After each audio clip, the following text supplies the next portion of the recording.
We must hold the folks we got into office accountable. Accountable to us, not to oil companies. It's up to Biden right now, right? I mean, it's all going to be up to him, and we're calling on him today and every day to declare a national climate emergency. Jane Fonda speaking at a climate rally today. The actor and longtime activist was a leader in protesting Vietnam in the 70s, staking her reputation and career on that cause that she believed in. The peace movement linked ultimately with other aligned efforts from civil rights to women's rights, catalyzing a wider reckoning for the U.S. government's actions, not only abroad, but ultimately at home. Fonda working with Native Americans on the indigenous rights movement as well. That actually reinforces a broader point we've tried to cover right here on this program. Art and culture aren't separate from our lives or politics. They can reflect it and shape it. Just like Muhammad Ali's challenges to racism and the Vietnam draft were not just about sports. The government certainly didn't treat them that way when they tried to punish and jail him for that. He was ultimately acquitted all the way up at the Supreme Court. The wider point is that artists who push us to think differently are clearly doing more than art, which actually brings us to our next guest right now tonight, Jane Fonda. You may know her from so many things, like her Oscar-winning performances in Coming Home, or say the thriller Clute, or the show leading the conversation on workplace harassment early on, 9 to 5, if you remember that one. She is also very much still at it, capping a 7th season with Lily Tomlin on the Emmy-nominated Netflix hit, Grace and Frankie. Jane Fonda, welcome to The Beat. Oh, it's so good to be here. You know, it's funny, Ari, I love your show. I watch it all the time. And the other night I was thinking, God, I wonder if I'll ever be on that show with him. Well, let us go from your wonderment to your reality. And I mentioned the role that people like you play, not to overpraise you or single you out, but art in its best sense, the work you've done throughout your life, it seems to also connect with the activism you've done, right? Both can be a place for a higher consciousness. And so I wonder, just tell us, I got so many questions for you, but tell us about why that's important to you today, going down to do the climate crisis protest. Well, the climate crisis isn't just an issue. I mean, even compared to war, it's not just an issue. This is an existential crisis. I mean, we're facing the potential collapse of a planet that supports our life. We can't breathe without it.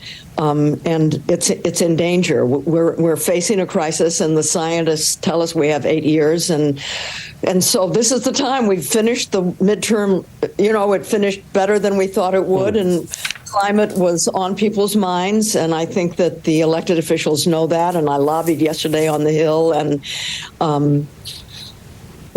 we have to stop the fossil fuel industry from dictating what our government does. They have a stranglehold on our government, and it's got to end. A stranglehold on policy and on sort of a second type of pollutant, if you will, polluting our minds, because we have to get accurate about what the problem is, then people can debate the solutions. There's more than one way to deal with the problem of rising temperatures. That's policy.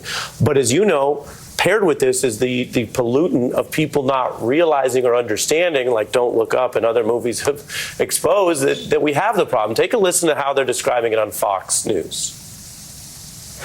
The climate agenda is a religion to them. We want to be prepared for whatever type of weather may be coming our way. Electronic vehicles are a disaster for the energy grid, a disaster for the environment, and a disaster for your personal autonomy. They were once again politicizing even the weather. We've had hurricanes all throughout our history.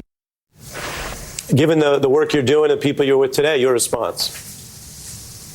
Well, it's not a political issue. Nobody's politicizing it. It is what it is. We've been burning fossil fuels for a long time, since the Industrial Revolution. We didn't know at the time the damage it was done. The workers, it's not their fault that they didn't know.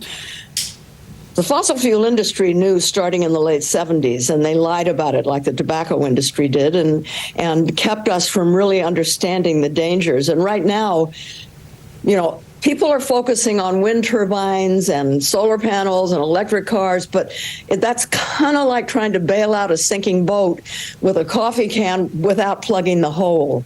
The hole, fossil fuels, that's what's causing the problem, creates this blanket of pollution around the planet that traps in the heat, and we have to stop burning that stuff. And we have enough already in reserve. That's the quick follow-up. Well, what would you specifically like to see the Biden administration do with the power they do have? Well, declare a climate emergency. If he declared a climate emergency, it would unleash so many powers that he has that Congress bestowed on the president. He could stop crude oil exports. He could stop the subsidies, $20 billion we give to the fossil fuel industry every year. He could stop issuing permits. He could do all kinds of things. Now, we also have to stop Joe Manchin. He is trying now to attach a deal, a dirty deal, to must-pass legislation in the next 2 weeks that will fast-track fossil fuel development, that will really curtail what citizens can say, the time they have to develop an argument against it or for it, or to do their investigation into it. It's a terrible thing. It was approved by the American Petroleum Institute, and he's now going to try to attach it onto some legislation. It would set us back forever. We have to stop it. It's one of the reasons that we came to Washington today, is to call upon elected officials and the climate movement to become very active to stop the Manchin's dirty deal. Yeah, all makes sense to me. While I have you, I was curious, we look at areas of progress, ways that people think today that might have seemed almost impossible in our parents' or grandparents' generation. And then you have other areas. I mentioned women's rights because so much of the women's rights movement we know came out of some of what you were doing, where you start out at the Vietnam protest and then it's all these guys and all the speakers are guys, and you start to say, wait, well, there's a lot more change even within the protest movement you need, and you were part of that. What do you think about the progress made and the progress being unwound when you look at the court's decision in Roe, which we know turned out, I should say, a lot of voters in the midterms? Yeah, it did. We've experienced having the right to control our bodies. That's not going to go away, and we're not going to give that up. So while it's absolutely unconscionable what the Supreme Court did, I believe that we're going to fight and win to get those rights back. But, as I learn more about climate, as I really dig deep, as I have for the last 4 or 5 years, what you realize is if there were no racism, there'd be no climate crisis.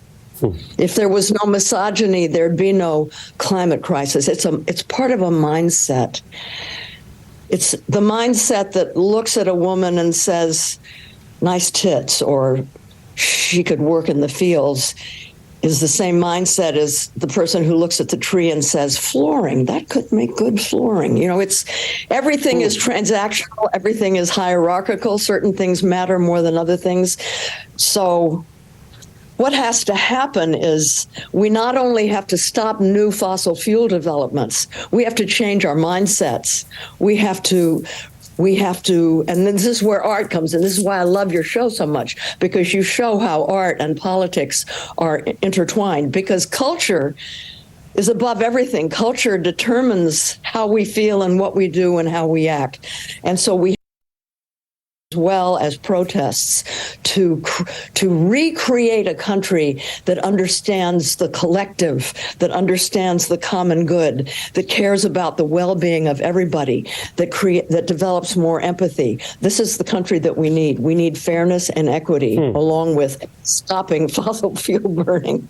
No, you tie it together, Jane, and your point is so deep. I hope people are listening, that if we look at the world that divided, right, the otherization, if we see people as less than human, you were talking about objectifying someone to the point that you're dehumanizing them. If we look at the natural world as just commodities, of which some resources can be, but if it's all and only commodities, if it's all only subhuman, then it's no wonder we're not taking care of each other or the earth, if I may be so idealistic sounding on a Friday night. It's your debut, but I hope you'll come back, Jane. Oh, I'll be back. Okay. I'll be back. Thank you. Deal. Thank you. It's really a show. I'm so grateful. Appreciate it. Have a great weekend. Jane Fonda.